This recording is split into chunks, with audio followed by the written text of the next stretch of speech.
Okay guys, तो हम लोगों का चैप्टर चल रहा है पार्टनरशिप, एडमिशन, साझेदार, प्रवेश। ठीक है, हम पीछे कुछ वीडियोस में कुछ एग्जांपल्स करा चुके हैं। अब आगे बढ़ते हैं। आगे हमारा अगला एग्जांपल है एग्जांपल 17 आर.सी. अग्रवाल संजय साहित्य भवन। एग्जांपल 17 17वां उदाहरण। देखिएगा इसमें क्या परिवर्तन है, देख लेते हैं।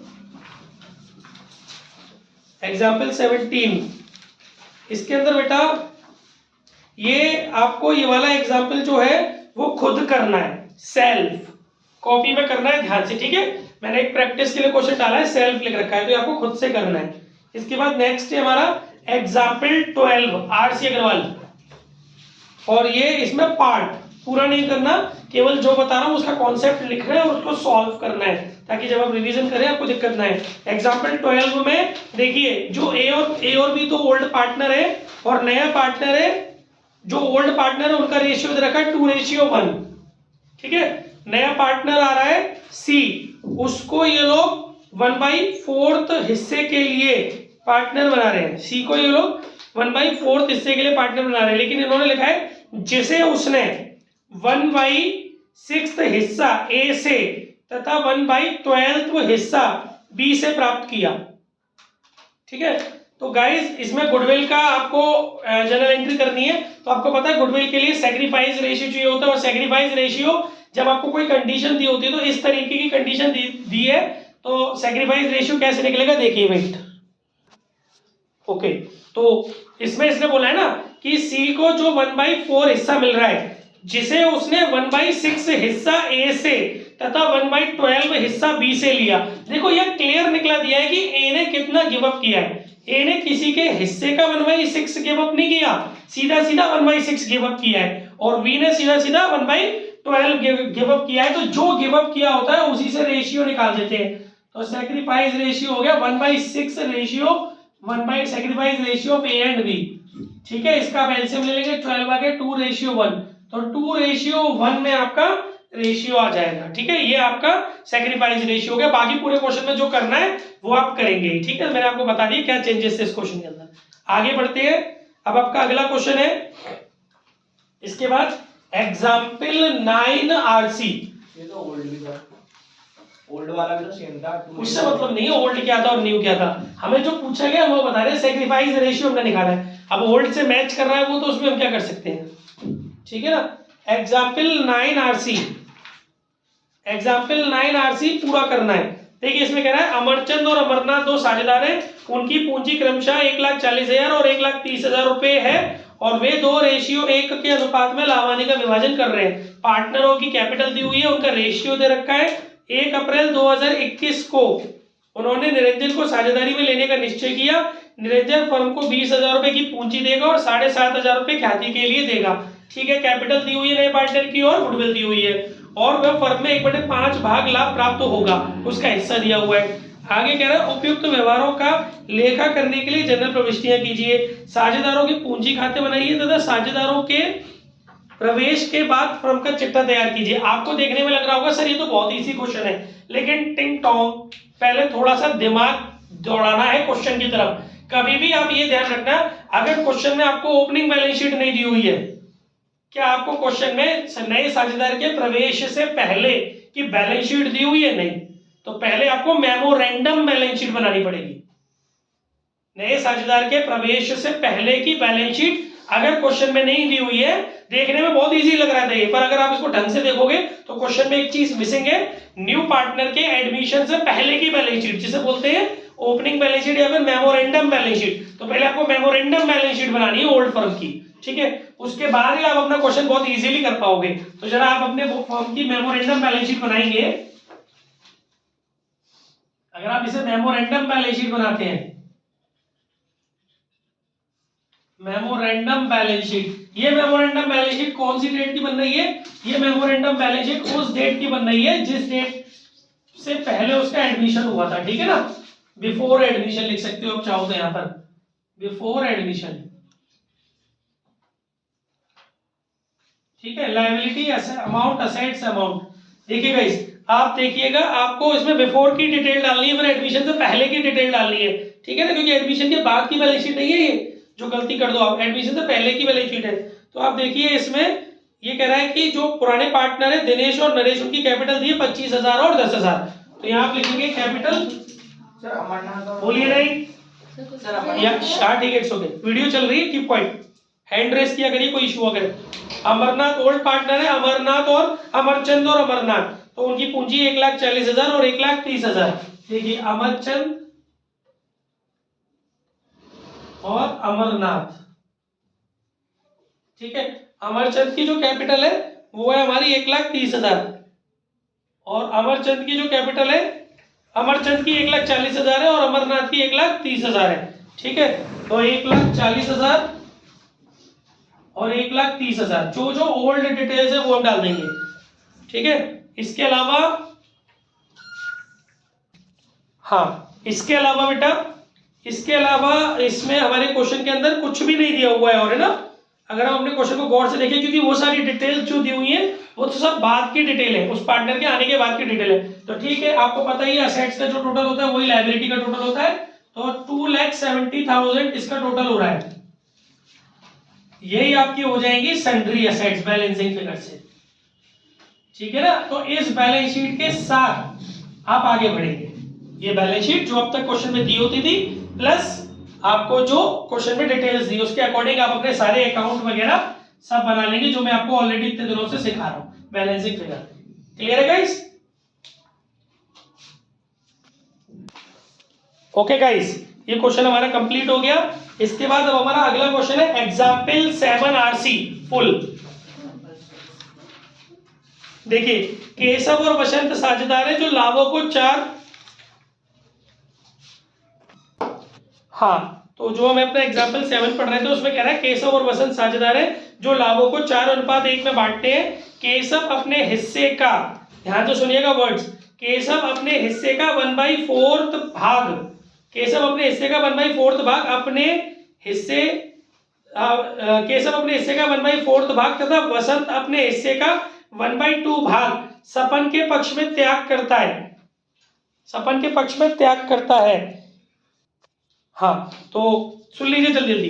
तो इसमें केशव का भाग जो दिया है ना, उसने आगे क्या लिखा है केशव अपने हिस्से का 1/4 भाग तथा वसंत अपने हिस्से का 1/2 भाग सपन के पक्ष में त्याग करते हैं, जो कि एक नया साझेदार है।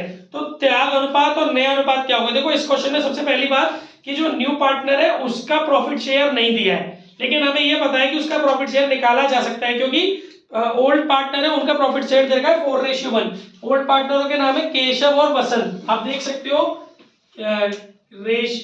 ओल्ड पीएसआर दे रखा है, old PSR of Keshav and Vasant दे रखा है 4:1, ठीक है। अब केशव ओल्ड पीएस दे रखा है आपको 4/5 और वसंत का ओल्ड पीएस दे रखा है 1/5। ड्रॉ में से मार्कर निकालिए, नीचे वाली ड्रॉ में से थर्ड नंबर की ड्रॉ में से मार्कर निकाल। केशव का ओल्ड पीएस दे रखा है 4/5, वसंत का ओल्ड पीएस दे रखा है 1/5, ठीक है। उसने बोला है कि केशव अपने हिस्से का 1/4 पार्ट, तो गाइस फिक्स नहीं है, 1/4 नहीं केशव सेक्रीफाइस कर रहा है, केशव अपने हिस्से का 1/4 पार्ट सेक्रीफाइस कर रहा है, ठीक है ना। तो केशव सेक्रीफाइस आ गया केशव के हिस्से का 1/4,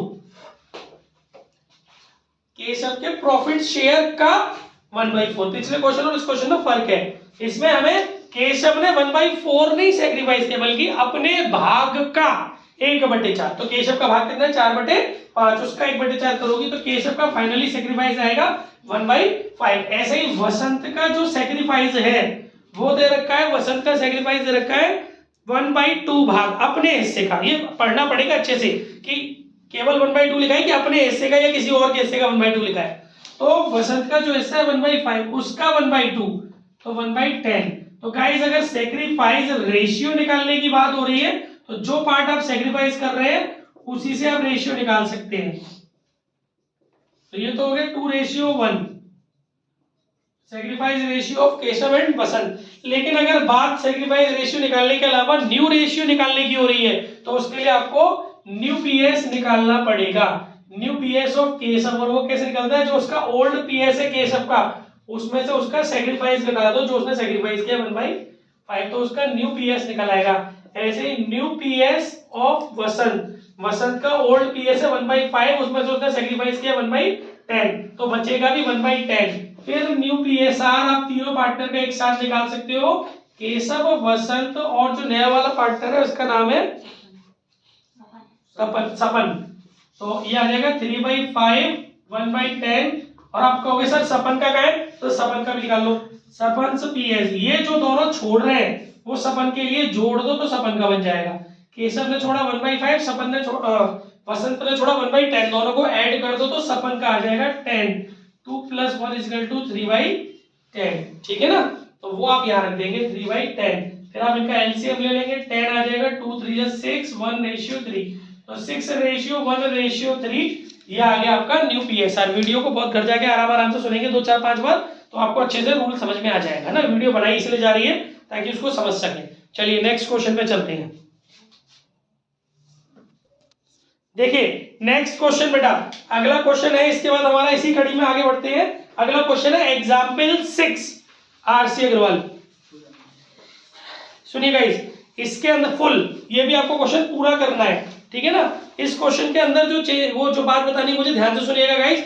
इसमें लिखा हुआ है, अच्छे से सुनो, 3 पार्टनर है एबीसी, तीनों का ओल्ड रेशियो दे रखा है 5:3:2, ठीक है। नया पार्टनर है डी, उसको 1/3 पार्ट के लिए लेके आ रहे हैं। अब पहला पॉइंट, इसमें हमें हर परिस्थिति में न्यू रेशियो निकालना है।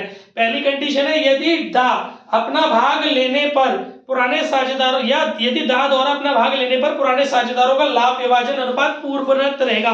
तो बच्चों इसको वैसे ही सॉल्व करेंगे जैसे 1 माइनस करके सॉल्व करते हैं, इसको बिल्कुल उसी पैटर्न पे सॉल्व करेंगे जैसे हम लोग 1 माइनस की पूरी फॉर्म का शेयर मानते हैं 1, उसमें से नए वाले का हिस्सा घटाते हैं, फिर जो रिमेनिंग पार्ट होता है उसको ओल्ड रेशियो में डिस्ट्रीब्यूट करते हैं, जो आपकी पीछे की वीडियोस में आपने देखा होगा। अभी तक नहीं देखा है तो वीडियोस देख करके कवर कर सकते हैं। तो ये पार्ट आप अपने आप करेंगे स्वयं।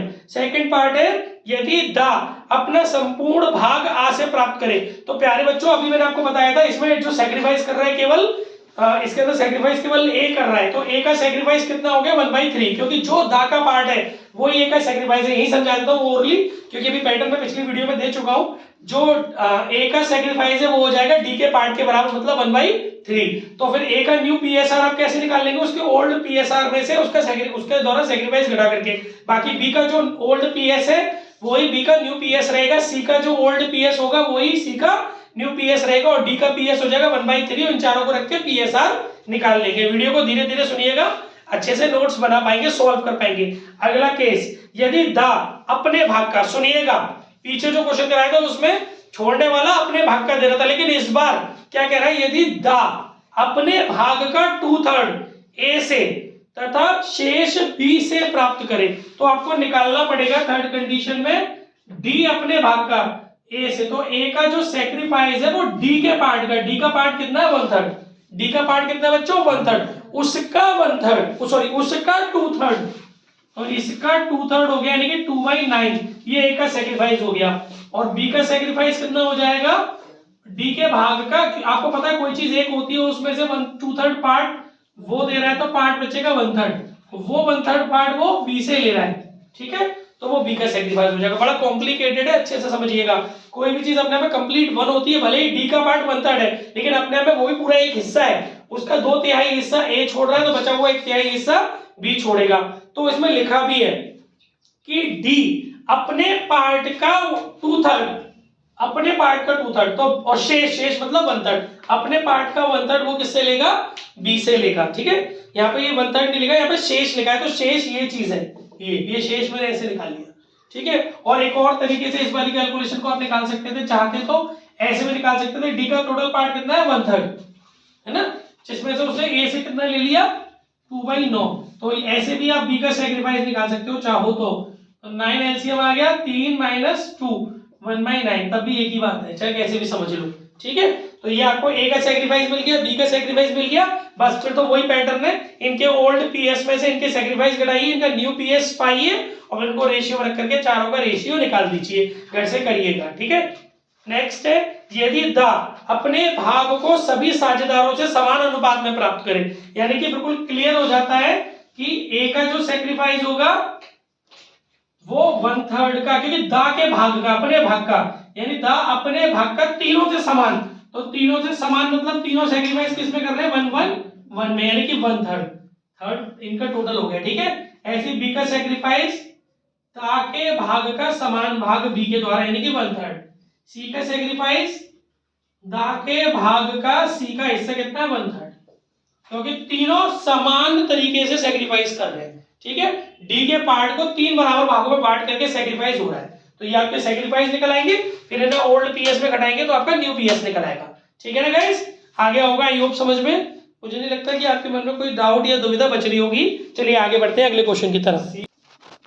ओके गाइस, इसी कड़ी में अगला क्वेश्चन बढ़ाते हैं। Example 1 RC Agarwal full. उल्टा क्यों चल रहे? देखिए, अग्रवाल एंड गोयल एक फर्म में साझेदार हैं। वे मिश्रा को नए साझेदार के रूप में प्रवेश देने का निर्णय लेते हैं। ओल्ड पार्टनर है बेटा अग्रवाल और गोयल, और वो एक नया पार्टनर लेके आ रहे हैं मिश्रा। अब इस क्वेश्चन में पूछा गया है, ध्यान से सुनिएगा। इसने बोला है मिश्रा अपनी पूंजी के लिए निम्नलिखित संपत्ति एवं दायित्व लाता है। मिश्रा अपनी पूंजी के लिए, इसका मतलब ऐसी कंडीशन में जब पूंजी गायब होती है ना, तो संपत्तियों में से असेट्स को घटा देते हैं, तो जो सॉरी क्या बोल रहा हूं मैं, असेट्स में से लायबिलिटीज घटा देते हैं, तो जो डिफरेंस आता है ना वो उसकी पूंजी होती है।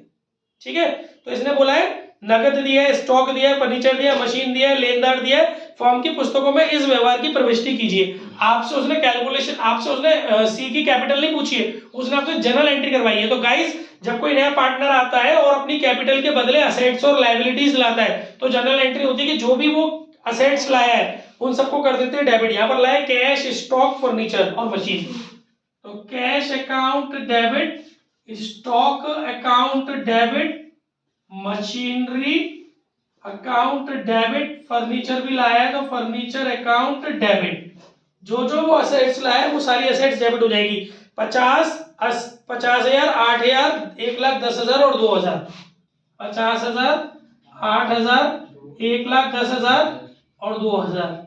ठीक है, और वो जो लायबिलिटी लाया है वो केवल क्रेडिटर लेके आया है 80,000 रुपए के, टू क्रेडिटर।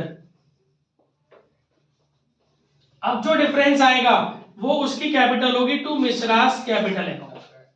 वो आपको बैलेंसिंग फिगर से निकालनी पड़ेगी। 1,10 और 50, 1,60 और 1,70, 1,70 में से 80 गए तो आपके बचे 90,000। वो 90,000 रुपए इनकी कैपिटल होगी। ठीक है ना, being assets and liabilities introduced by Mishra. ठीक है, समझ में आ गया। मिश्रा की कैपिटल ऐसे निकलेगी, असेट्स में से लायबिलिटीज घटा करके।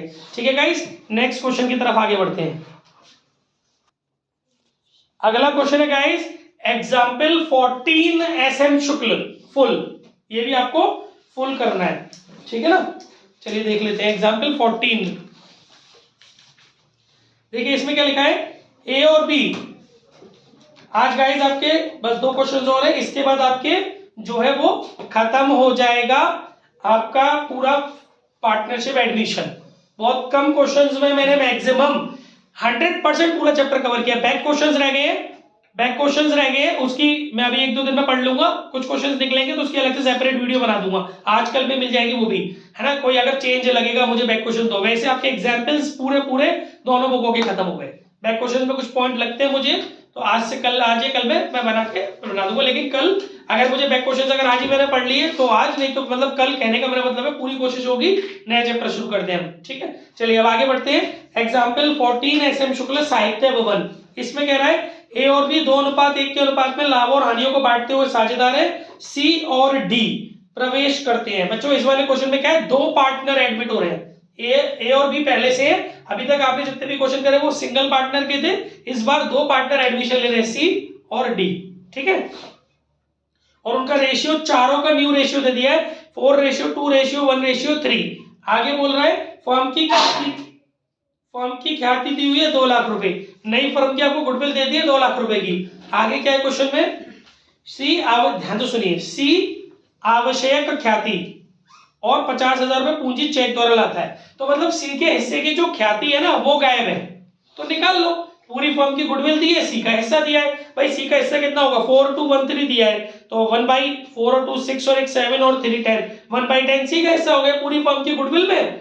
उसका 1/10 हिस्सा निकाल लो।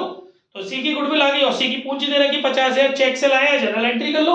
आप जानते हो मतलब भले ही दो पार्टनर आ रहे हैं, एक एक करके करेंगे, पहले एक पार्टनर का एडमिशन करवाएंगे फिर दूसरे पार्टनर का।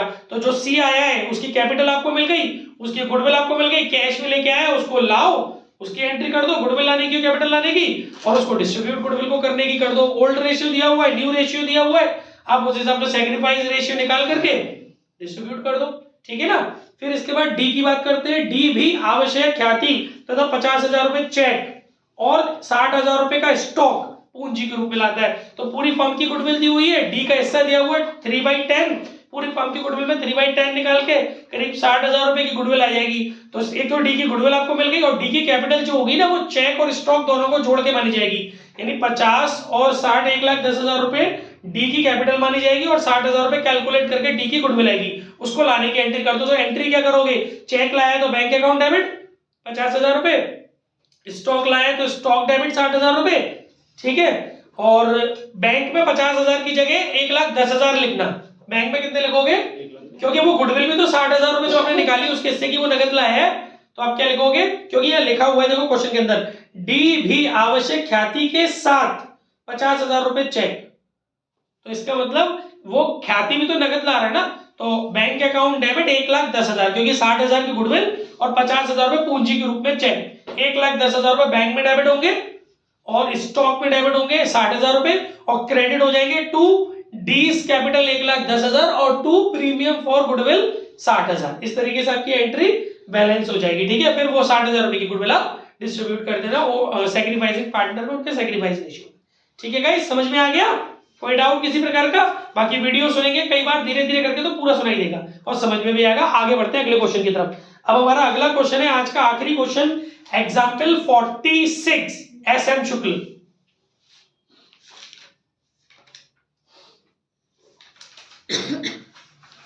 देखिए इसमें क्या कह रहा है बेटा,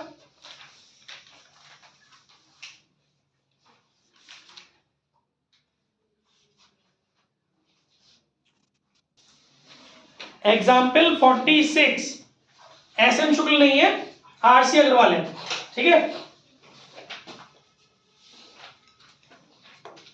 भाई। ओके, तो हमारा क्वेश्चन जो चल रहा था वो है एग्जाम्पल 46 आरसी अग्रवाल संजय साहित्य भवन, ठीक है। देखिए इसमें भी दो पार्टनरों ने प्रवेश लिया है, लेकिन थोड़ी सी चीजें अच्छी हैं, ध्यान से सुनिएगा। इसमें कह रहा है के, एल और एम एक फर्म में साझेदार हैं, वे लाभानी 5:3:2 के अनुपात में बांटते हैं, उनके पूंजी खाते क्रमशः 1,80,000, 90,000 और 74,000 रुपए का क्रेडिट शेष प्रदर्शित कर रहे हैं। दो नए साझेदार एन और ओ को प्रवेश दिया जाता है। अब चारों का, चार नहीं पांच हो गए, 1 2 3 4 5, के एल एम एन ओ, इन पांचों का रेशियो दे दिया 3:4:2:2:4 के अनुपात में विभाजित किया जाएगा। ये कह रहा है ओ अपनी ख्याति के भाग के लिए 24,000 रुपए तथा पूंजी के लिए 50,000 रुपए देता है, ठीक है। तो अभी हमारे पास ओ की ख्याति नहीं है ना, ना अभी तक हमारे पास फर्म की ख्याति, आगे पढ़ते हैं। एन के पास अच्छा हाँ है, ओ की ख्याति हमारे पास 24,000 रुपए है और उसकी पूंजी कितनी है 50,000 रुपए, यानी कि जो चौथा पार्टनर है वो जो पांचवा चौथा पार्टनर आ रहा है एन, उसकी कैपिटल और गुडविल दोनों हमें पता है और कैश में ला रहा है। फिर एन के पास ख्याति की राशि का तुरंत भुगतान करने के लिए, अच्छा ये ओ की थी, पांचवें पार्टनर की थी, ये पांचवें पार्टनर की थी ओ की, वो पांचवें पार्टनर की हमारे पास कैपिटल भी है और गुडविल भी है, लेकिन जो चौथे नंबर का पार्टनर है ना एन, वो क्या कह रहा है, एन के पास ख्याति की राशि का तुरंत भुगतान करने के लिए पर्याप्त रोकड़ नहीं है, यद्यपि उसने इसी आधार पर ख्याति और पूंजी देने की सहमति दी। मतलब पहली चीज तो उसने ये क्लियर कर दिया कि एन की जो गुडविल है और एन की जो कैपिटल है वो ओ ने जिस आधार पे लाया है, उसी आधार पर, जिस आधार पर ओ लाया होगा उसी आधार पर एन को अपनी कैपिटल लानी है और एन को अपनी गुडविल देनी है। लेकिन एन अपनी गुडविल कैश में नहीं दे पा रहा, ओ तो दोनों चीजें कैश में दे रहा है, लेकिन एन अपनी गुडविल कैश में नहीं दे रहा और उसकी गुडविल और उसकी कैपिटल ओ के बेसिस पर हमें फाइंड करनी है, ठीक है। आगे उसने लिखा है एन द्वारा देय ख्याति एवं पूंजी की राशि ज्ञात कीजिए। उसने पूंजी की राशि नकद दी है, ये हमें क्लियर पता है कि उसने कैपिटल दे दी है। फॉर्म की पुस्तकों में प्रविष्टियां कीजिए और पृथक पृथक पूंजी खाते बनाइए। अलग अलग बनाने हैं हर पार्टनर के, ठीक है, वो तो इकट्ठे ना बना के अलग अलग बन जाएंगे, जैसे इकट्ठा बनता था ऐसे अलग अलग बन जाएंगे। फिलहाल आपको इसमें जो क्वेश्चन में मेन चीज वो पता करनी है वो है कि वो बेसिस क्या है। देखिए आपको न्यू रेशियो पांचों पार्टनर का पता है क्वेश्चन के अंदर, KLMNO new PSR of KLMNO, वो आपको क्वेश्चन में दिया हुआ है बेटा 34224, ठीक है। और ओ की जो कैपिटल दी है वो दी है आपको क्वेश्चन के अंदर 50,000, ठीक है। और ओ की जो गुडविल दी है वो दी है 24,000। तो इसी बेसिस पर आप निकालो, आपको पता है ओ का पार्ट कितना है, 3 और 4 7 और 2 9, 3 और 4 7 और 2 9 और 2 11 और 4 15। तो अगर आपको टोटल गुडविल निकालनी है, फॉर्म्स गुडविल निकालनी है, पहले फॉर्म की गुडविल निकाल लो। तो वो निकालने का फॉर्मूला था ओ की गुडविल इनटू उसके प्रॉफिट शेयर का रेसिप्रोकल 15/4, क्योंकि जो ओ का टीएस है वो है 4/15, ठीक है, 4/15। तो फॉर्म की गुडविल निकालनी है, तो मैंने पहले भी कराया था कि उस पार्टनर की गुडविल इनटू उसके प्रॉफिट शेयर का रेसिप्रोकल। तो ये गया 6 बार, आपकी फॉर्म की गुडविल आ गई 90,000, ठीक है। इसके बेसिस पर आप एन की गुडविल निकाल लेंगे। एन का जो प्रॉफिट शेयर है वो है 2/15, 90,000 इंटू 2/15, 12,000 रुपए आपका एन की गुडविल आ गई। ऐसे ही टोटल फॉर्म कैपिटल निकाल लो, ओ की कैपिटल इंटू उसके प्रॉफिट शेयर का रेसिप्रोकल, ठीक है ना। तो ये हो जाएगा करीब 12,500, 12.5 इंटू 15, 15 पंजे 75, 7 हाथ लगी 12, 15 दूनी 30 और 7 37, 15 15 1 15 और 3 18, 1,87,500। इसके बेसिस पर एन की कैपिटल हो जाएगी 1,87,500 इंटू 2/15, फिर डिवाइड करोगे 15 से तो ये हो जाएगा 12,500, 12,500 इंटू 2 25,000, ये उसकी कैपिटल आ गई, ठीक है ना। बाकी फिर आप कर ही लोगे, कैपिटल मिल गई, गुडविल मिल गई, एंट्रियां कर लो, जो नगद ला रहा है उसकी नगद की कर दो, जो नगद नहीं ला रहा है उसकी उधार की कर दो, और उसके बेसिस पर उनकी पोस्टिंग कर दो। चलिए आज के लिए इतना ही, ओके, धन्यवाद।